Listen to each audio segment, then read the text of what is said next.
Salve, salve pessoal, bom dia, boa tarde, boa noite. Meu nome é Doni Cortelete Stingel, aqui do canal Lista de Livros, e hoje nós falaremos sobre os melhores livros do ano de 2024, os piores e também algumas menções honrosas, algumas menções que valem a pena ser faladas aqui.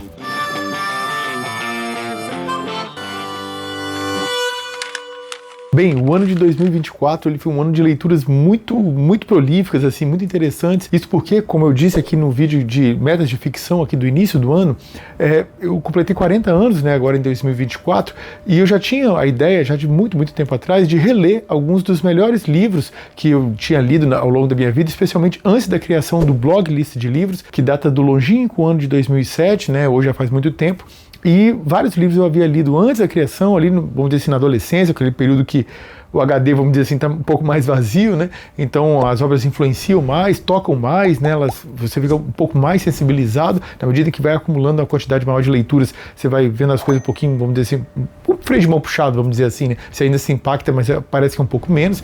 Aí eu falei, não, vou reler quando chegar aos 40 anos para ver. E aí? Como essas obras que me impactaram tanto, eu as avalio no dia de hoje, depois de uma quantidade muito maior de leitura acumulada. Então, assim, no campo da literatura ficcional, foi um ano muito gratificante, né? Uma concentração de leituras muito espetaculares, a despeito de eu ter mudado, vamos dizer assim, as impressões que eu tive sobre certos livros, caindo. Eu, na verdade, mudei até a própria classificação do blog, né, que havia os livros ruins, regulares, bons, muito bons, excelentes, favoritos. Eu acabei eliminando essa aba favoritos, todos ali estão agora acoplados na aba excelentes, mas de todo modo isso não implica dizer que aqueles livros, né, caíram tanto de qualidade, mas é só para fazer uma justiça maior, vamos dizer assim, né, para tentar deixá-los um pouquinho mais equânimes, porque eu percebi que a diferença entre os favoritos e os excelentes, ela era tão milimétrica, que eu falei, não vale a pena, é melhor a gente acoplá-los aqui dentro de um campo maior. E é interessante começar falando de um livro que foi ali na divisória, na verdade, na migração ali do ano de 2023 para 2024, que foi o A Casa dos Espíritos,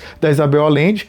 Curiosamente, eu li agora no finalzinho do ano, nem tem vídeo aqui no canal ainda, o 100 Anos de Solidão, do Gabriel Garcia Marques, e os dois livros são muito próximos, né? Até comentei isso no vídeo sobre o livro em si da Isabel Allende. Então, é um livro latino-americano por excelência, né? Com realismo mágico, ou seja, aqueles elementos fabulosos que se vinculam à estrutura, vamos dizer assim, um pouco mais padrão, um pouco mais comum, de uma realidade, vamos dizer assim, não totalmente ficcional, mas aí alguns elementos ali naquele curso, né, acabam alterando bastante a ordem das coisas, vamos dizer assim, né, e aquele fluxo inesgotável, aquela torrente de acontecimentos, os livros fáceis, extremamente prazerosos, extremamente, sabe, você tem um prazer enorme, até aquele livro que você às vezes quer despertar o interesse na literatura de alguém que você acha que não tem ali aquele apreço tão grande e tal. Então, A Casa dos Espíritos e 100 Anos de Solidão são livros, assim, espetaculares nesse sentido, né? São livros que também têm uma sensibilidade social muito elevada, mas leve, fica ali, sabe, né? Vamos dizer assim, não fica uma coisa pesada, árida para ler, muito ao contrário. São livros fáceis, livros de um entendimento muito fácil, a linguagem é simples, então são livros esplendorosos, né? Ainda não tem vídeo aqui sobre o livro 100 Anos de Solidão, vai sair alguns aqui, na verdade, já no ano de 2025, mas é um livro assim, espetacular. Eu deixarei os trechos selecionados de todos os livros que eu citar aqui no box de informações, recomendo, e se não tiver aqui nos cards, não deve caber todos, mas estarão aqui embaixo também. O terceiro livro que eu gostaria de abordar foi de um autor brasileiro, que foi O Grande Sertão Veredas, do João Guimarães Rosa.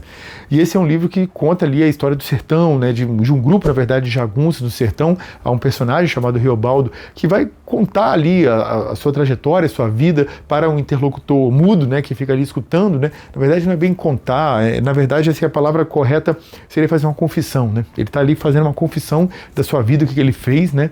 E os acontecimentos muito brutos, muito bárbaros, muito, sabe, sádicos, muito violentos na época que ele era um jagunço. E o que aconteceu, seus sofrimentos, suas dores, suas angústias, e a gente consegue ter contato com uma realidade muito distinta, tanto da de hoje, eu acho, né, quanto naquele próprio Brasil de então, né, ali no início do século XX, a forma como aquele mundo do sertão, o mundo do sertanejo, o mundo dos jagunços, ele ocorria, né? A gente tem contato, vamos dizer assim, hoje, com personagens violentos, personagens que têm uma moral um pouco diferente, vamos dizer assim, do padrão, talvez com vikings, talvez com piratas, e a gente tem algum contato hoje com muita coisa, séries, filmes, etc., mas com o sertanejo, que também tinha vamos dizer assim, um invólucro, assim, violento, uma crosta violenta ao redor, mas havia muitos acontecimentos ali no seu curso, né, no seu seio, que dissociavam desses elementos que eu destaquei aqui, né, estrangeiros, né, piratas e vikings, que são muito curiosos, né, que são muito interessantes, muito peculiares. É um ethos muito diferente, né? Uma linguagem, uma cultura, valores, uma religião, uma forma de amar, uma forma de viver, uma forma... tudo, sabe? Tudo diferente, uma forma de se comunicar, né? Um livro com uma linguagem belíssima, riquíssima, muito, muito densa, que simultaneamente mistura uma linguagem que às vezes é precária, de uma pessoa que fala equivocadamente, mas dentro desse equivocado, dentro dessa precariedade, você tem também muita densidade, né? Palavras também ditas de maneira diferente e também que exigem que o próprio leitor muitas vezes conclua o raciocínio, né? Na trilogia USA do John dos Passos, vou deixar o link aqui nos cards e no box de informações também, eu destaquei um pouco isso, né? Eram livros que exigiam que o leitor reescrevesse um pouquinho o livro, né? Ele complementasse a leitura, e isso ocorre aqui de maneira brilhante, estupenda, nesse que é um dos maiores livros, não só desse ano, na verdade, é um dos maiores livros da história da humanidade. O quarto livro que eu gostaria de tocar é O Ensaio sobre a Cegueira, do José Saramago. Esse livro, o José Saramago é o meu autor favorito, né? Eu vivo destacando isso aqui, e essa é a sua obra-prima, né? Até o livro que todo mundo indica, vai começar com o José Saramago, começa com esse, e de fato ele é um livro muito indicado, porque, de acordo com o próprio Saramago, em um dos livros dele, ele diz que na literatura a menor distância entre dois pontos não é uma reta. E, eventualmente, né, o Saramago ele escreve de maneira um pouco mais lenta, sabe, um pouco mais reflexiva, um pouco mais paquidérmica, assim, vai ruminando, vai meditando as coisas. E esse livro aqui, o Ensaio sobre a Cegueira, já não é tão pesado assim. É um livro que tem certa dinâmica, que tem certo andamento, então é fácil para um leitor gostar da velocidade do livro, e, simultaneamente, ele mantém a densidade, talvez seja o seu livro intelectualmente mais bem elaborado, vamos dizer assim. É um livro muito denso, muito pesado. Ele trata, né, de uma epidemia de cegueira que foi se abatendo sobre o mundo. E nesse livro você vai compreendendo a miséria humana em todas as suas faces, assim, possíveis, sabe? Tudo que você pode imaginar que compõe o castelo social, que mantém a sociedade minimamente estruturada de determinada forma, aquilo parece que é ceifado, sabe? Aquilo cai por terra. Já tem vídeo aqui no canal sobre esse livro, e é um livraço, assim, um livro curto, né? A gente que viveu uma pandemia, claro que a gente consegue fazer várias analogias em relação ao que o livro descreve, o que nós vivemos aqui, mas, assim, é um livro espetacular. Aliás, vários livros aqui sobre pandemia já passaram aqui pelo canal, né? Livro do Jack London, livro do Daniel Defoe, então eu deixo aqui nos cards também para quem quiser se aprofundar sobre o assunto, e depois haverá mais um ainda aqui nas menções honrosas. O quinto livro que eu gostaria de destacar, que foi um dos melhores, reitero, esses livros aqui não foram os melhores do ano de 2024, né? São melhores da vida, né? São todos absolutamente espetaculares. E foram Os Trabalhadores do Mar, do Victor Hugo. Esse é um livro que trata de um personagem chamado Gilliatt, que ele se namora com a menina, até de uma maneira um pouquinho, vamos dizer assim, simplória, um pouco finória, né?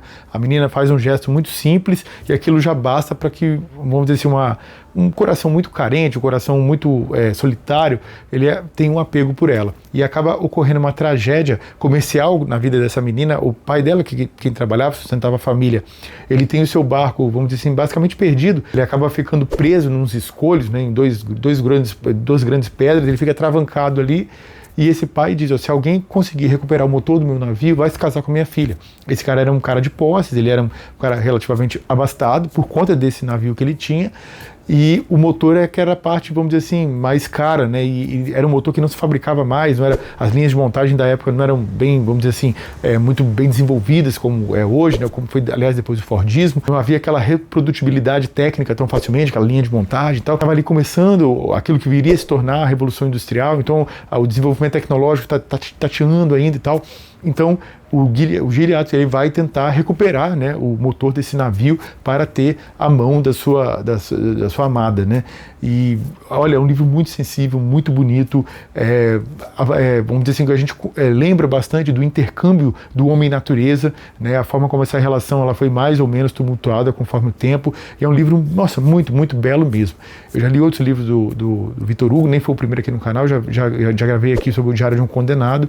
Li o outro, foi Os Miseráveis, mas Os Miseráveis, que eu acho que até tem um pouquinho mais de fama do que Os Trabalhadores do Mar, mas eu preferi muito, mas muito mais Os Trabalhadores do Mar. Inclusive, Inclusive o próprio blog, Lista de Livros, ele tem uma influência notória dos Trabalhadores do Mar, porque ele foi o que me estimulou, um dos livros, na verdade, que me estimulou a selecionar trechos, né? Eu atravessei ali algumas passagens que eu achei muito bonitas, eu falei, caramba, aquilo ficou formulando na mente, e tempos depois, uns meses depois, eu fui lá e criei o blog Lista de Livros, onde estão ali os trechos selecionados, né, os trechos mais belos dos livros que eu pude ler. Antes de eu chegar nos piores, né, eu vou falar um pouco das menções honrosas, ou seja, livros que foram muito bons, que eu li esse ano, muito bons mesmo, mas que, assim, não estão no nível desses iniciais aqui, mas o que eu recomendo imensamente, assim mesmo, é porque realmente esse ano foi cruel aqui a comparação, né? Foram, eu reitero, né, os melhores livros que eu tinha lido na minha vida, então é meio bravo, vamos dizer assim, né? Um livro que eu gostaria de destacar é Os Versos Satânicos, do Salman Rushdie, que é um livro, vamos dizer assim, que,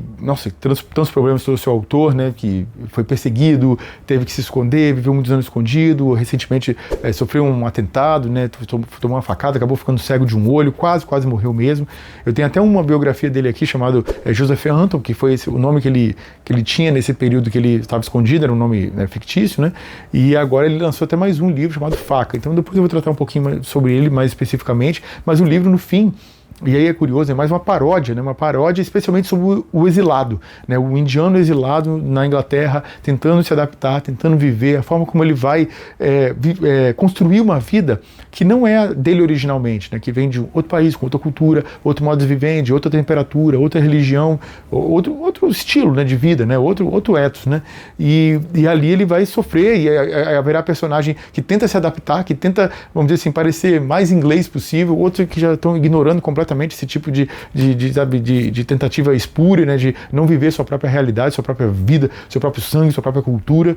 Então, no fim, o livro é mais isso, mas ele faz ali um ou outro questionamento à religião, mas nem é um livro, assim, muito questionador, é mais uma paródia em si, né, como, aliás, é o Evangelho segundo Jesus Cristo, do José Saramago, por exemplo, não é aquela coisa que você leva a sério, né, o livro tem tapete voador, o livro tem personagens que caem de avião, e tá tudo certo, fica sem nenhum arranhão, então, assim, é um livro fabuloso. Então, assim, não era para se levar muito a sério, muito mais uma piada. Como, aliás, outros livros do Salman Rushdie que eu pude ler, A Feiticeira de Florença, teve alguma coisa depois da meia-noite, uma coisa assim.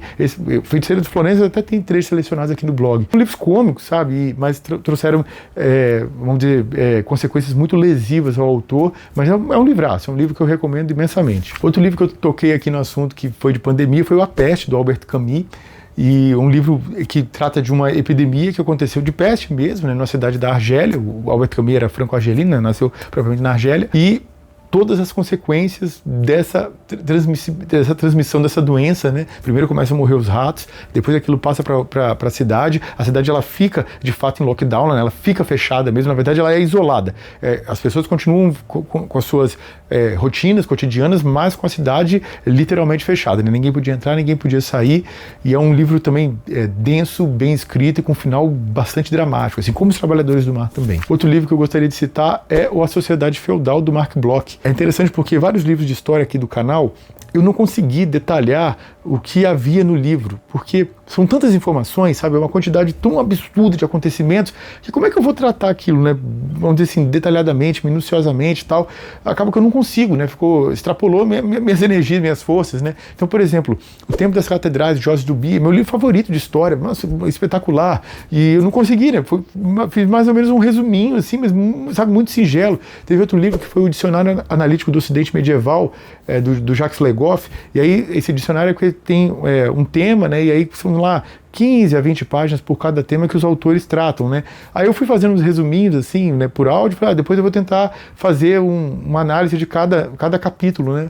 Depois, quando eu fiz os cálculos, eu ia gastar mais ou menos uns 6, 7 horas de vídeo puro, né? Eu falei, não tem condição de gravar um vídeo desse. O vídeo ficou, sei lá, com uns 10 minutos, né? Porque ou eu falava dos temas em si, ou eu só falava do que eu achei do livro, né? Que não é propriamente o que eu gosto de fazer, dizer eu acho que, eu gosto dele, lá. Tem que ser um critério um pouquinho mais objetivo, né? Então, várias vezes aqui, em vários livros de história, eu deixo aqui os cards aqui do livro de história para quem quiser se aprofundar, eu não consegui dar cabo, né? E esse da Sociedade Feudal, do Mark Bloch, que tem muita informação também, mas elas iam passando numa sequência um pouco mais pormenorizada. Eu falei, não, cara, agora eu vou pegar, vou enfrentar essa bomba aqui, e de fato, né, isso resultou em 3 vídeos, né, são 3 horas de gravação no total, mais ou menos, mas ficou bem legal, assim. Acho que a pessoa também que não puder ter acesso ao livro, se assistir todos os vídeos ali, vai ter minimamente uma quantidade de informações razoáveis, né? Não vai contemplar, claro, a leitura do livro, mas já vai ser um bom introito, pelo menos. Outro livro de não ficção que eu gostaria de destacar é do Humberto Eco, Nos Ombros dos Gigantes, é o nome,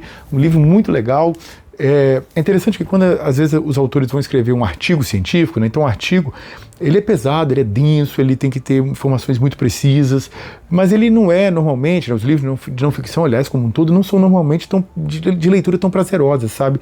E o Humberto Eco, ele fez aqui, não fez artigos, ele fez ensaios, né?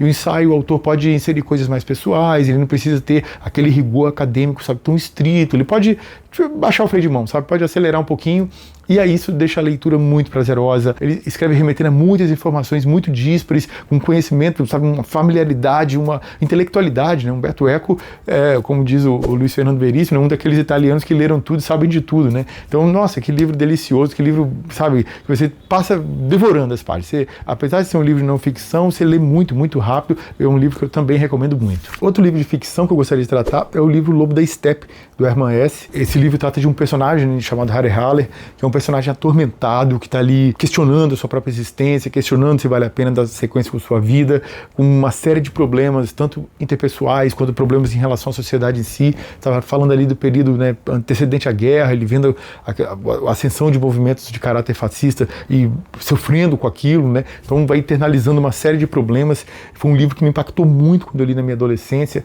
Eu acho que eu tinha 17 anos e eu achei isso, batia muito as reflexões que ele fazia, com as quais eu estava fazendo na época.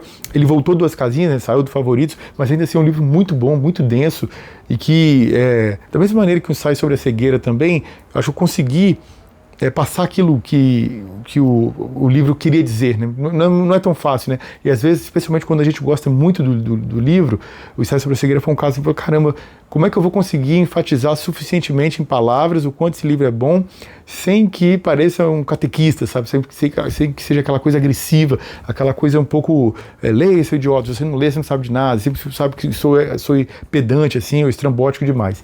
E esse livro eu acho que consegui ali, o vídeo conseguiu contemplar tanto que o livro tem de bom, quanto aquilo que o livro tem de nem tão legal assim. Outro livro muito bom também, que eu li esse ano, que acho que todo mundo conhece, que é o Dom Casmurro, do Machado de Assis. Mas foi curioso, porque como eu li na minha adolescência, e, quer dizer, eu tinha 17 anos mais ou menos, isso aí, foi com 17 anos. Foi no 3º ano do ensino médio, estava ali com 16 para 17. E reli agora, né, com 40, as minhas impressões mudaram, né, um tanto sobre o livro. Tinha uma impressão sobre se traiu ou não traiu, essa impressão acabou mudando. E foi muito interessante poder observar coisas que eu não havia captado, né, na primeira leitura. Então, como o Machado de Assis, ele faz uma escrita muito cerebral, assim, né, uma coisa que não é tão rápida, não é tão dinâmica, ela é um pouquinho mais pesada, assim, um pouquinho mais paquidérmica, mas ela é muito reflexiva. Você consegue observar coisas, né, a cada leitura que não havia captado na primeira vez, né? Então, assim, foi uma leitura também muito interessante. O Machado de Assis, ele é amplamente considerado o maior escritor brasileiro, né, de todos os tempos, e esse é seu magnus opus, essa é sua obra prima, e de fato é um livro muito interessante mesmo, né? Um livro também, vamos dizer assim, se tiver uma edição ali legal, que mostra ali o significado de algumas palavras e tal, que são um pouquinho mais herméticas, não é uma leitura difícil, não, e é a grande pergunta, né, da literatura brasileira, né? A literatura brasileira tem isso, né? Traiu ou não traiu? Só de você colocar, aliás, é essa thumb do vídeo aqui, né? Traiu ou não traiu sobre literatura, só fazer essa pergunta, você já sabe do que você está tratando. Tamanha é a referência, né? Tamanho é o impacto que tem esse livro do Machado de Assis dentre nós. Por fim, um livro de um autor brasileiro também, esse já de não ficção, é o Sobrados e Mucambos, do Gilberto Freire, né? Ele fez uma espécie de trilogia, assim, né? Bem uma trilogia, não? Começa um Casa Grande Senzala, depois vai Sobrados e Mucambos, por fim é o Ordem e Progresso. E é um autor que, a despeito de ser conservador, ele é um autor muito inteligente, muito erudito, muito esclarecido, que sabia escrever. Isso é tão raro, né? Um conservador que é erudito, que sabe escrever, que é inteligente. Olha, gente, isso aí é um caso a cada 1 bilhão ou até mais, né? Então você tem que aproveitar, né? Um autor que, nossa, tem uma escrita deliciosa, você tem prazer em ler o livro, apesar de os livros dele muitas vezes serem extensos, como esses 3 que eu citei aqui, os 3 margeando ali 1000 páginas, mas são livros, nossa, que prazer, que leitura deliciosa, que leitura fluida, fácil, sabe, que entendimento, né, da vida cotidiana, especialmente isso, né, a vida para dentro de casa, vamos dizer assim. Nossa, muito, muito interessante mesmo. Como nem toda obra dele, vamos dizer assim, você vai conseguir aproveitar, problemas aqui e ali, de fato, alguns menos, alguns mais graves, é verdade, eles existem, mas também é muita coisa bacana, muita coisa muito interessante. Aí aprende-se muito lendo um livro como Sobrados e Mucambos. Foi um vídeo bem detalhado também, né, quase 2 horas de duração, mas que eu acho que também consigo compartilhar muitas informações interessantes. Claro que não dá conta de toda a obra, mas ficou um vídeo bem legal, recomendo bastante também. Por fim, também houve aquela, vamos dizer assim, naquela parte que não foi tão legal, né, leituras que deixaram um pouquinho a desejar. Eu gostaria de salientar 3 livros, assim, ou 3, eu posso citar até 4, né. Um foi A Consciência de Svevo, que ali 2 contos ali do Ítalo Svevo, que não federam nem cheiraram, vamos dizer assim, né? Não agrega nada, né? Só me lembro dele aqui porque quando fui aqui fazer a compilação dos livros que eu li no ano, porque é aquele livro que você esquece, né? Com 3 meses que você leu, você já não lembra nem mais que passou por ele. Livro absolutamente relevante, os 2 contos que estão presentes nele. Outro livro, esse já eu esperava um pouquinho mais, foi o Dialética da Natureza, do Friedrich Engels. O Engels foi um intelectual grandioso, né? Muito estudioso, um cara muito esclarecido, que tem uma obra e um auxílio também à própria obra do Marx, muito relevantes. Mas o livro Dialética da Natureza, ele vai tentar compreender nesse livro como a natureza, que tem, vamos dizer assim, suas leis internas, e essas leis internas são coerentes com o método de cognição da realidade, que é a dialética. E ele, em tudo, vamos dizer assim, todos os elementos, em todos os acontecimentos, em todos, sabe, os eventos da natureza, ele vai, isso aqui está coerente com tal lei da dialética, isso aqui é coerente com a lei da dialética, mas ele vai demais, sabe? É um exagero, assim, uma coisa um pouco hiperbólica, um pouco até asfixiante, né? Eu me lembro quando eu postei o vídeo, uma pessoa comentou lá, falou assim, mas você não deu um exemplo propriamente daquilo que ele utilizou de exagero da dialética. Eu fui lá e respondi com alguns exemplos lá, o cara nem quis responder, porque ficou lá uns 3 exemplos lá, nossa, muito exaustivo, assim, a despeito de ter aqui e ali, alguns pensamentos muito inteligentes, sabe, muito esclarecidos, assim, aquelas passagens bem contundentes, assim, bem argutas, mas o livro como um todo me decepcionou, e como vem do Friedrich Engels, eu espero mais, né, porque é um intelectual grandioso, então você tem que entregar, né, eu sei que foi um livro inacabado e tal, mas de qualquer maneira, o que está ali não me agradou, não. Inclusive foi um livro bastante polêmico, que muita gente o espezinhou ao longo do tempo por conta, vamos dizer assim, dessa carga hegeliana excessiva que eu abordei aqui. Outro livro que eu não gostei tanto foi o Somos as Palavras que Usamos, da Manuela Dávila. Bem, Manuela Dávila é uma política brasileira, né, até saiu do partido dela que ela acompanhou por muitos anos, né, que foi o PCdoB, por mais de 20 anos, e é uma política muito interessante, assim, tem pensamentos muito legais. Eu recomendo muito, aliás, que quem não a segue em redes sociais, que a siga, porque ela é muito caluniada, sabe, é sempre, a Manuela Dávila diz tal coisa, ela falou tal coisa, fotos com montagens mais repugnantes que você puder imaginar sobre ela, assim, que sofre um bullying, assim, extremo, assim, a tal ponto de já até agrediram a filha dela, uma filha recém-nascida foi agredida por essa escumalha neofascista que está presente no Brasil hoje. Então, assim, é bom, né? Se você não segue redes sociais, eu recomendo que siga. Agora, o livro dela poderia ter entregue mais, né? E ela, inclusive, diz ali, não, que segue ali categorias marxistas e tal, mas não seguiu, não. Só seguiu categorias bem pós-modernas. E também é uma personagem esclarecida, fala bem, é articulada, tem preparo político, participou de muita coisa, né, desde a juventude. Então o livro dela tinha que entregar mais também, assim, o livro infelizmente deixou a desejar. De qualquer maneira é uma grande personalidade política aqui do campo progressista e que eu acompanho e tenho admiração, mas o livro deixou a desejar. Por fim, um livro que já começou me desagradando antes mesmo de eu lê-lo, porque é uma biografia do Trump, né, chamado Medo Trump na Casa Branca, do Bob Woodward. E já começa me desagradando por quê, né? Olha o que o tempo histórico meio que nos obriga, né? Eu iria ler uma autobiografia do Jean-Jacques Rousseau, chamada Confissões, e aí eu vou e passo para ler uma biografia do Trump. Realmente é pesaroso, né, gente? Mas o que acontece ali nesse livro, que é uma biografia propriamente sobre o governo Trump, né? Então ele vai mostrar como era o governo em si, não foi uma biografia contando a história, a trajetória do Trump, lá, a sua vida pregressa, não. É sobre o governo. E assim, a gente sabe, né, ou tem uma noção, vamos dizer assim, né, sabe não é bem a palavra, a gente tem uma noção de que o governo Trump tinha ali problemas, né, mas quando você coloca uma lupa, e ali ele foi trabalhando com várias fontes de pessoas que trabalhavam muito próximo ao Trump, inclusive nos cargos mais elevados do governo estadunidense, aí você tem noção de como era um governo caótico.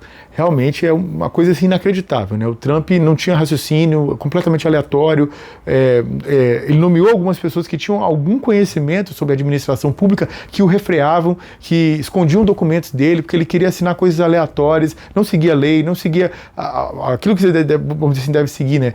Isso aqui é a responsabilidade do Congresso, aqui tem que passar por critérios técnicos específicos, aqui não, completamente doido, completamente aleatório, assim, é uma coisa tão caótica que você fica até um pouquinho aflito, entendeu? De um sujeito completamente tresloucado, mentiroso, assim, a enésima potência, o cara que não tem, assim, que não dá valor nenhum à verdade, nenhum, mente o tempo todo, e chama, da mesma maneira que chamou algumas pessoas que tinham alguma competência, também chamou um bando de víboras que ficavam se digladiando e não estavam nem aí para o benefício do país, só queriam que as suas próprias ideias, através da força bruta, fossem impostas. Então, assim, um cenário caótico, assim, realmente você fica até meio aflito, e você compreende o grau de degradação que chegou à sociedade estadunidense e o óbvio declínio que sofre aquele país, porque para chegar um sujeito como esse na presidência da República, e pior, ainda ser reeleito, realmente é porque está muito errado, né? Não é à toa que a China está crescendo como está e os Estados Unidos caindo como está, porque não tem como, né? Não tem como com esse tipo de liderança, é isso que esse país tem para entregar, o cenário realmente é catastrófico. Por outro lado, né, então assim, você fica ali informado e tal, no vídeo eu consegui detalhar bem isso também, quem não tiver a oportunidade de ler o livro, acho que o vídeo tá contemplando bem, sabe, esse vídeo até que tá quase que desfaz a necessidade da leitura do livro, tá bem detalhado. Mas há um aspecto assim que é pesaroso, que o Bob Woodward, ele reproduz a mentalidade do status quo estadunidense, né, que é colonialista, que é imperialista e que, vamos dizer assim, quer uma manutenção de privilégios que eles nem compreendem enquanto tal, né? E a própria crítica que eventualmente o Trump faz ao status quo, né, alguns questionamentos ele faz, só que ele faz pelos motivos errados, da forma errada, com os intuitos errados, mas a crítica em si que ele faz não está errada. Vamos dizer assim, a crítica, por que isso tem que ser assim? Né, porque não pode ser diferente. A questão é que ele sempre está querendo para o pior, a mudança para o pior, a mudança de maneira aleatória, a mudança de maneira caótica. Mas assim, o Bob Woodward não, ele faz uma defesa do status quo estadunidense, que é imperialista, que é colonialista, que, sabe, tem muitos problemas, e ele, vamos dizer assim, passa a ser um amplo defensor do regime e nem consegue perceber, sabe aquela pessoa que é arrogante, que se porta de maneira prepotente, que é soberba e nem percebe o que está fazendo, porque aquilo para ele é meio natural. É assim que Bob Woodward escreve, e assim, e isso acaba tornando a leitura não só cansativa por conta do tema tratado em si, ver toda aquela aleatoriedade, ver todo aquele caos que é a cabeça do Trump, que é o governo Trump, mas não é só isso, né? Você vê também ali toda uma prepotência, uma arrogância imperialista que não dá para descer não, realmente deixa muito a desejar. Então essas foram as leituras assim que mais me impactaram aqui, as melhores, as piores, aquelas menções honrosas também de livros muito bons, que não chegaram no nível ali dos melhores, mas que também merecem uma boa leitura, e eu gostaria de perguntar quais foram as suas, o que você leu de melhor, o que você leu de pior, você conseguiu ler livros esse ano, qual foi a frequência, deu tudo certo, deixou um pouquinho a desejar, comenta à vontade aqui embaixo. É isso, um forte abraço, um beijo no coração e até a próxima. Tchau, valeu!